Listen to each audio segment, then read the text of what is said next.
மறைந்த முதுபெரும் கம்யூனிஸ்ட் தலைவர் திரு நல்லக்கண்ணுவின் உடலுக்கு அஞ்சலி செலுத்துவதற்காக நடிகர் சூர்யா வந்திருக்கிறார். அந்த காட்சிகளை பார்க்கலாம்.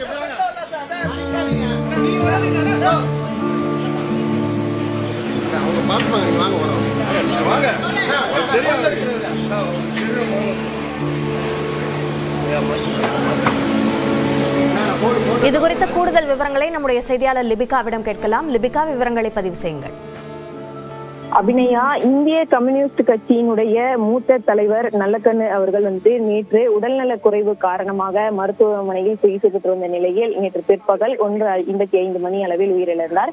குறிப்பாக இந்திய கம்யூனிஸ்ட் கட்சியினுடைய முதுபெரும் தலைவர் அப்படி என்று சொல்லக்கூடிய நல்லக்கண்ணு அவர்களுடைய அந்த மறைவு அப்படிங்கிறது ஒட்டுமொத்த தமிழக மக்களுக்கும் ஒரு பேரிழப்பாக பார்க்கப்பட்டது. தொடர்ந்து அவருடைய உடலானது சென்னை ராஜீவ்காந்தி அரசு பொது மருத்துவமனையில் இருந்து சென்னை தியாகராய நகரில் இருக்கக்கூடிய அவருடைய அந்த கட்சி அலுவலகத்தில் தற்போது பொதுமக்களுடைய அஞ்சலிக்காக வைக்கப்பட்டிருக்கின்றது.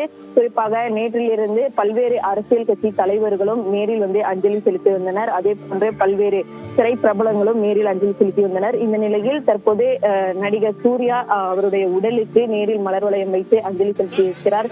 குறிப்பாக ஒரு முதுபெரும் தலைவர் அவருடைய இழப்பு என்பது ஒரு பேரிழப்பாக பார்க்கப்பட்டு வருகின்றது. தன்னுடைய 101 வயதில் அவர் மருத்துவமனையில் சிகிச்சைக்காக அனுமதிக்கப்பட்டிருந்தார். கடந்த 1ஆம் தேதியிலிருந்து வயது மூப்பின் காரணமாக உடல்நலக் குறைவு ஏற்பட்டு மருத்துவமனையில் சிகிச்சை பெற்று வந்த நிலையில் அவருடைய உடலான நேற்றைய தினம் அவருக்கு உயிர் பிரிந்தது. இதைத் தொடர்ந்து தற்போது அவருடைய உடல் என்பது அவருடைய அலுவலகத்தில் பொதுமக்களுடைய அஞ்சலிக்காக வைக்கப்பட்டிருக்கின்றது. விவரங்களுக்கு நன்றி லிபிகா.